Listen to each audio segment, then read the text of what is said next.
Hello friends, I am Hema and welcome to my channel. इस video में हम देखेंगे chapter photosynthesis. Okay, photosynthesis. So what is photosynthesis?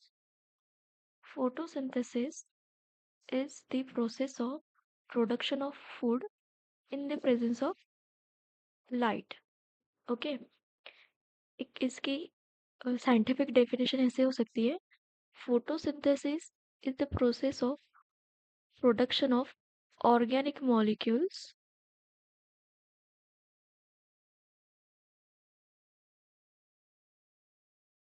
organic molecules like glucose from inorganic molecules like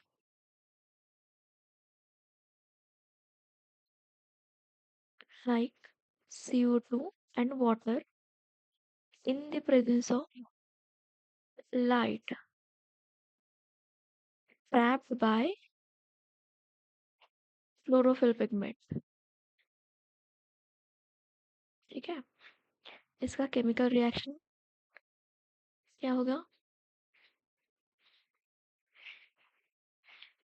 इसका reaction जैसे हमने बोला है इनऑर्गेनिक मॉलिक्यूल्स। इनऑर्गेनिक मॉलिक्यूल्स मतलब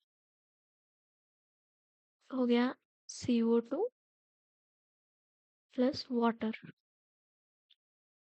to form organic molecules like glucose. What is C6H12O6? And oxygen is evolved plus some molecules of water we also get. To balance the reaction, ये आएगा 6 12 glucose 6 6। ठीक है, in the presence of light with the help of chlorophyll pigment। ठीक है,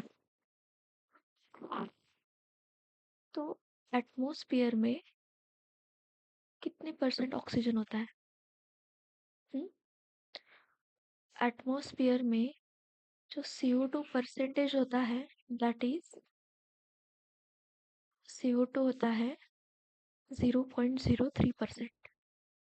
ठीक है, उसमें से 0.03% more than 50% of CO2 is present in ocean in the dissolved form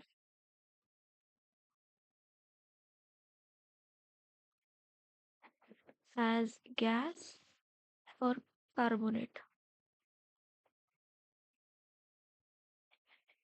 ठीक है, एंड पर annual 70 billion ton 70 billion tons of carbon is fixed by green plants, fixed by green plants annually। मतलब हर साल, हर एक साल में 70 बिलियन टन। एक ton में आता है आपका 100 kg। 70 billion ton of CO2 carbon is fixed by green plants. जैसे फोटोसिंथेसिस का होता है, photosynthesis is happening in green parts of plant, majority leaf, right? Plants में जितना भी ग्रीन पार्ट है वो सब फोटोसिंथेसिस करेगा। मेजोरिटी लीफ ही होते हैं, तो लीफ में ज़्यादा फोटोसिंथेसिस होता है। फोटोसिंथेसिस अब होता कहाँ पे है? प्लांट में। प्लांट है, प्लांट में लीफ में होता है फोटोसिंथेसिस। कहाँ पे होता है? तो लीफ में बहुत सारे सेल्स होते हैं। Obviously leaf is made up of tissues and tissues are made up of cells. तो सेल्स में बहुत सारी ऑर्गेनेलिज होती है like mitochondria, chlorophyll, nucleus, ribosomes.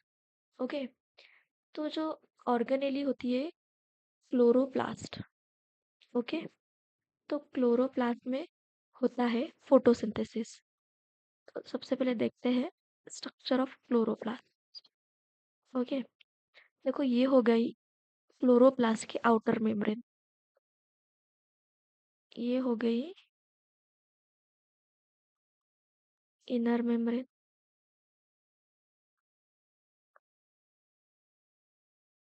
नाम दे दो, this is outer membrane, this is inner membrane, and the space between this outer and inner membrane is called as a intermembrane space.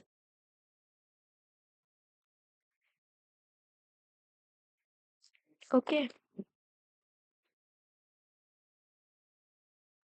this is intermembrane space। और यहाँ पे जो ये portion है, liquid वाला portion रहता है यहाँ पे, that is your stroma. Stroma में एक ऐसे स्ट्रक्चर होता है, मेम्ब्रेन में होती है उसमें, that is called as thylakoid. Okay, और ऐसे बहुत सारी थैलाकॉइड्स होती है, एक के ऊपर एक के ऊपर एक के ऊपर ऐसे। सो ये जो स्ट्रक्चर होता है थैलाकॉइड का, ये थैलाकॉइड है, इसके नीचे इसके ऊपर, ये एक हो गई, ये एक हो गई, यहाँ पे ऐसे। सो जो एक होती है एक के ऊपर एक के ऊपर, that we called as granum. एक, और ये बहुत सारी है, so that's why it's grana। Okay, and जो एक ग्रैनम को दूसरे ग्रैनम से कनेक्ट करेगी, उसको हम बोलते हैं, वो एक दूसरे से कनेक्ट कर होते हैं by the lamellae. Lamellae, lamellae. Okay, उसके अंदर ये साइटोप्लाज्म जैसा ही होता है, दैट इसको इसको हम स्ट्रोमा बोलते हैं। एंड क्लोरोप्लास्ट में सब उसका खुद का एक डीएनए होता है।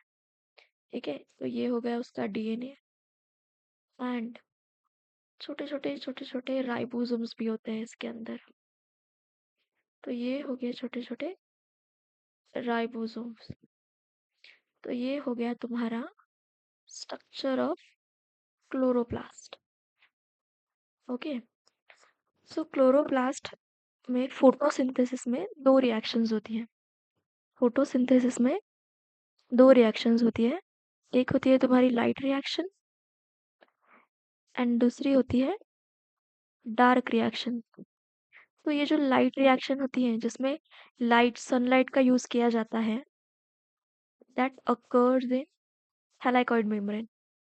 ये जो थैलाकॉइड, इसको देखो, ये जो थैलाकॉइड है ना, ये ऐसे थैलाकॉइड है, ये इसकी मेम्ब्रेन है, और इसके अंदर की जो स्पेस होती है उसको बोलते हैं ल्यूमेन। ओके, तो यहाँ पे होती है तुम्हारी लाइट रिएक्शन, और ये जो स्ट्रोमा है यहाँ पे होता है डार्क रिएक्शन। ठीक है, इसको इरेज करती हूँ।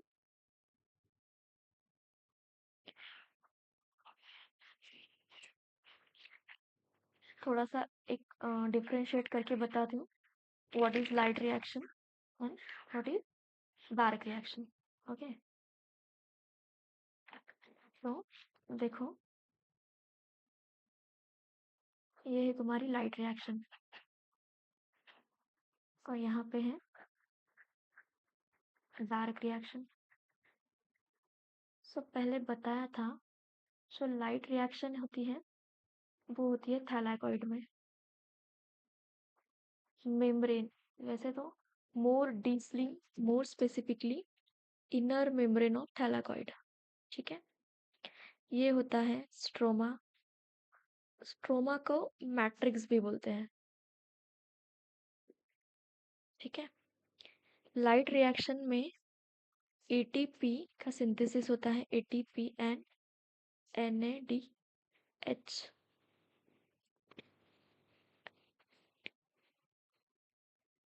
ठीक है। यहाँ पे प्रोडक्शन होता है ग्लूकोज का। ठीक है। यहाँ पे तुम्हारा स्प्लिटिंग ऑफ वाटर होता है and release of O2। Dark reaction में कंजम्पशन ऑफ CO2। ठीक है। यहाँ पे ATP प्रोड्यूस होता है, यहाँ पे ATP कंज्यूम होता है, यहाँ पे एनर्जी कंज्यूम होती है। ठीक है। अब ना लाइट रिएक्शन को पूरा थोड़ा डीप में देखते हैं। अब देखते हैं डीप में योर लाइट रिएक्शन। ठीक है। डार्क रिएक्शन को थोड़ा बाद में देखेंगे। Light reaction occurs in light reaction में पिगमेंट्स होते हैं, इन्वॉल्व होते हैं। सोलर एनर्जी को फिक्स करने के लिए कुछ पिगमेंट्स इन्वॉल्व होते हैं।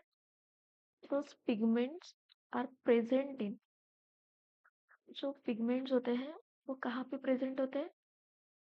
Present in thylakoid. वहाँ पे रिएक्शन होनी है तो पिगमेंट भी वहीं पे चाहिए। ठीक है। तो जो पिगमेंट्स हैं वो कौन से होते हैं? P60 and P700। P is pigment and 680 and 700 is what? This is the wavelength of light. This is wavelength of light। मतलब 680 के वेवलेंथ पे जो सन की लाइट है वो अच्छे से एब्जॉर्ब होगी। 700 की वेवलेंथ पे सनलाइट अच्छे से एब्जॉर्ब होगी। ठीक है। तो ये जो तुम्हारा P680 पिगमेंट होता है इसी को बोलते हैं PS2 फोटो सिस्टम 2।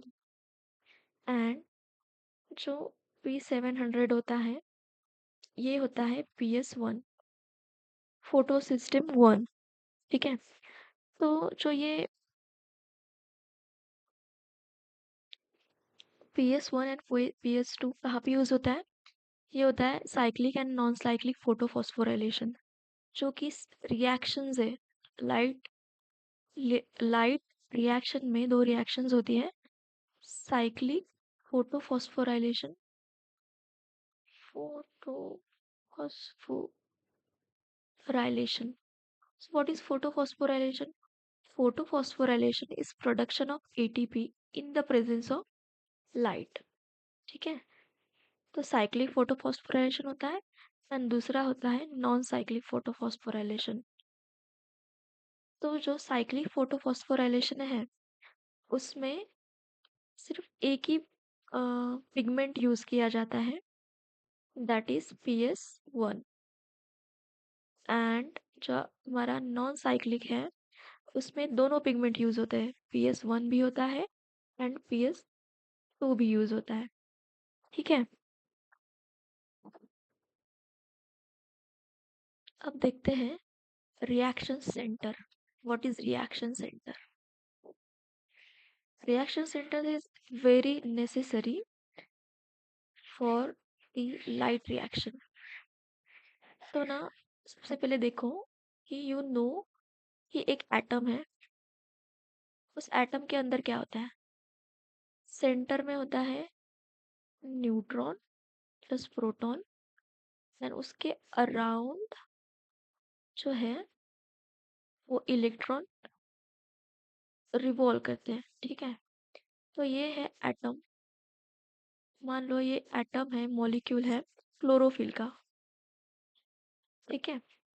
तो जब इस पे लाइट पड़ेगी, लाइट एनर्जी पड़ेगी, तब क्या होगा? ये जो इलेक्ट्रॉन है अभी ये नॉर्मल स्टेट में है, ग्राउंड स्टेट में है। जब इसके ऊपर सनलाइट पड़ेगी तो इसको वो एनर्जी एब्सॉर्ब करेगा एंड वो एक्साइटेड होगा। कौन सी एनर्जी एब्सॉर्ब करेगा? Quantum energy. फोटोन की एनर्जी। ओके, फोटोन की एनर्जी ये एब्जॉर्व करेगा एंड एक्साइटेड स्टेज में जाएगा। एक्साइटेड स्टेज में, ठीक है। और जब कब जाएगा वो एक्साइटेड स्टेज में? जब उसको तुम सनलाइट दे रहे हो, ठीक है। जब तुम उसको लाइट दे रहे हो, और जब ये लाइट तुम हटा दोगे तो वो नॉर्मली तुम्हारे ग्राउंड स्टेट पे आ जाएगा। And this is necessary for reaction centre. वैसे ही होता है कि अब क्लोरोफिल मॉलिक्यूल है एंड उसको करनी है साइक्लिक और नॉन साइक्लिक फोटोफॉस्फोराइलेशन। मान लो ये तुम्हारा क्लोरोफिल का मॉलिक्यूल है, उसके आजू बाजू में ऐसे पिगमेंट्स रहते हैं, ठीक है। जो जहाँ से तुम इसको सनलाइट दे रहे हो, तो वो ये सनलाइट पहले तो ये एब्सॉर्ब करेंगे, फिर ये इसके अंदर वाले को देंगे, फिर ये अंदर वाले इसको देंगे, एंड तब जाके यहाँ से जो एक क्वांटम एनर्जी लेके, फोटोन लेके इलेक्ट्रॉन अपने ऑर्बिट से बाहर निकलेगा एंड रिएक्शन प्रोसीड करेगा। जैसे कि, ठीक है, तो जो ये कॉम्प्लेक्स है ना, ये पूरा, ये क्लोरोफिल है सेंटर में, और ये उसके साइड में जो पिगमेंट्स है, ये स्ट्रक्चर को बोलते हैं हम एंटीना। इसको हम बोलते हैं light harvesting molecule. Light harvesting molecule और एंटीना मॉलिक्यूल्स, ठीक है। And this is your reaction centre.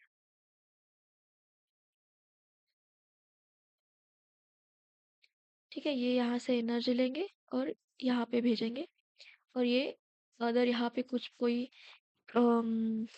Substances हो गए, ऐसे करके करके ये रिएक्शन फॉर्म करेंगे। तो देखते हैं लाइट रिएक्शन में कौन सी रिएक्शंस होती हैं, ठीक है। तो you know it, I want to tell you that light reaction में दो रिएक्शंस होती है, that is cyclic photophosphorylation and non cyclic photophosphorylation. So what is photophosphorylation? Photosphorylation. Photophosphorylation is the production of ATP in the presence of light, solar light. ठीक है, that is your photophosphorylation. अब light reaction में दो तरह के होते हैं, cyclic photophosphorylation and non cyclic photophosphorylation. Cyclic photophosphorylation में क्या होता है, जो रिएक्शन रिएक्शन सेंटर से जो इलेक्ट्रॉन रिलीज होता है, वो उसी रिएक्शन सेंटर पे वापस, मान लो ये रिएक्शन सेंटर है, यहाँ से एक इलेक्ट्रॉन बाहर गया, तो वो जा जा जाके वो वापस वहीं पे आ जाएगा। बट नॉन साइक्लिक फोटोफॉस्फोराइलेशन में ऐसा नहीं होता। वो वहाँ का रिएक्शन सेंटर का इलेक्ट्रॉन रिलीज हो गया, तो वो हो गया, वो वापस इसी जगह पे नहीं आता। That's why is non cyclic. This is cyclic, ऐसी साइकिल चलती रहती, बट यहाँ पे नहीं होता। And non-cyclic photophosphorylation is also called as zigzag zigzag pathway. Zigzag pathway, ठीक है। जेड स्केम, इसको और कहते हैं, जेड स्केम भी बोलते हैं इसको, ठीक है। तो सबसे पहले हम देखेंगे साइक्लिक फोटोफॉस्फोराइलेशन, ठीक है। तो साइक्लिक फोटोफॉस्फोराइलेशन में ये हो गया तुम्हारा क्लोरोफिल, ये मॉलिक्यूल, और PS1। क्लोरोफिल ये मॉलिक्यूल बोल दो PS1। Photo system one use होता है इसमें। PS1 इज, ये होता है P700, ठीक है। पिगमेंट 700 वेवलेंथ की लाइट पे ये वर्क करेगा, फोटो सिस्टम वन, ठीक है। तो ये जो PS1 है, तो ये PS1 है,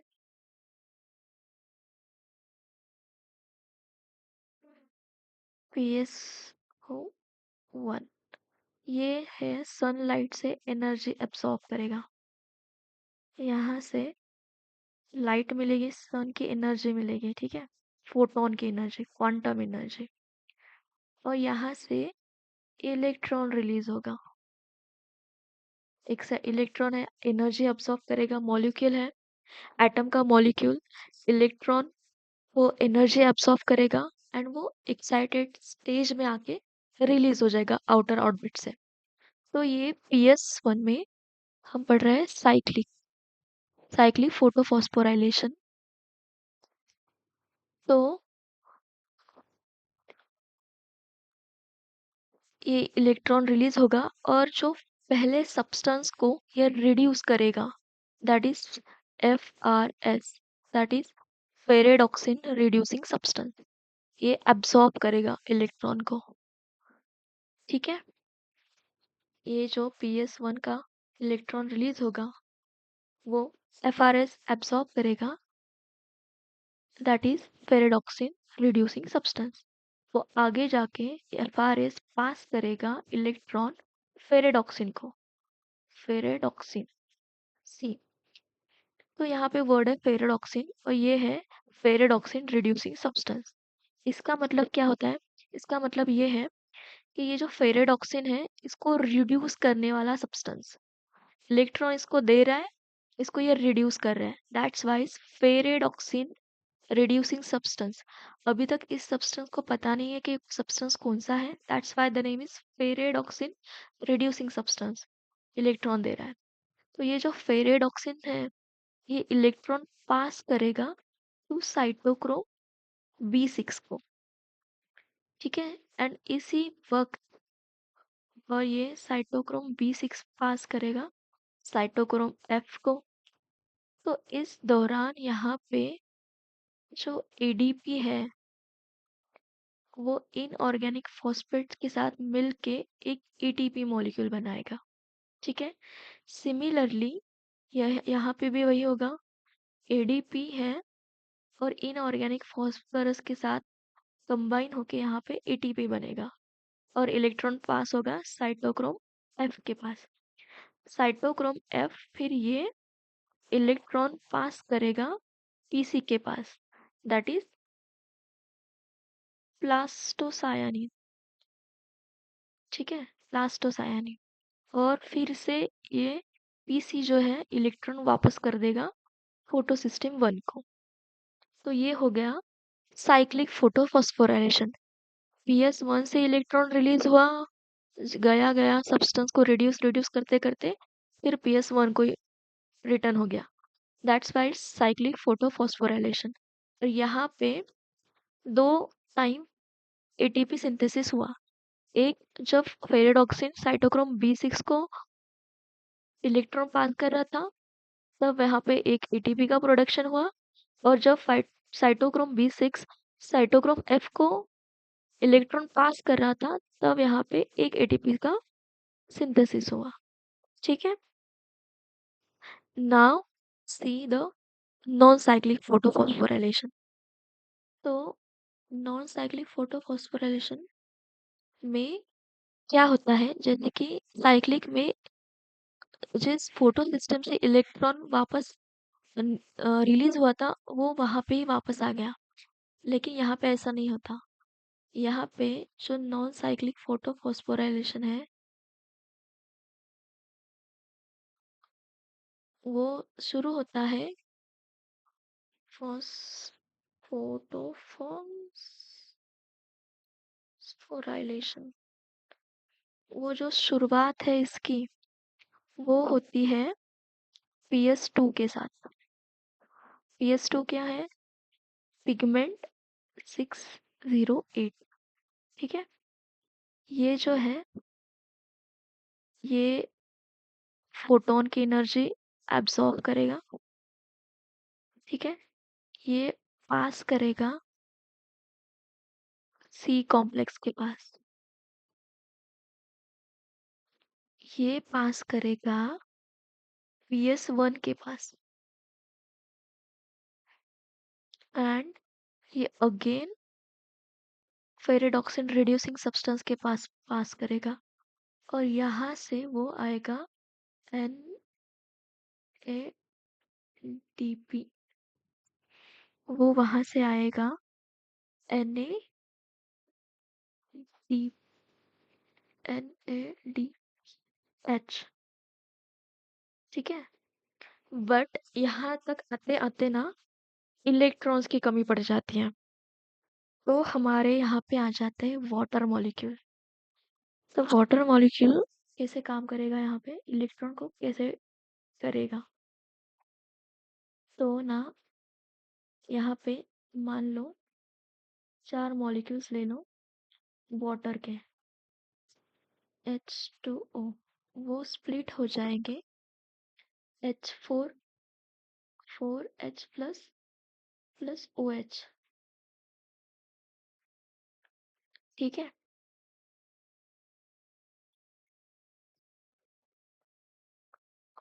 4H2O है, 4H2O है, H2O molecule H4 plus 4OH में कन्वर्ट हो जाएंगे। फिर ये है 4OH प्लस 4 इलेक्ट्रॉन, ये इसको कंबाइन कर लो तो ये हो जाएगा तुम्हारा 2H2O plus oxygen release. Overall क्या मिल रहा है, तुम्हें मिल रहा है 4 प्लस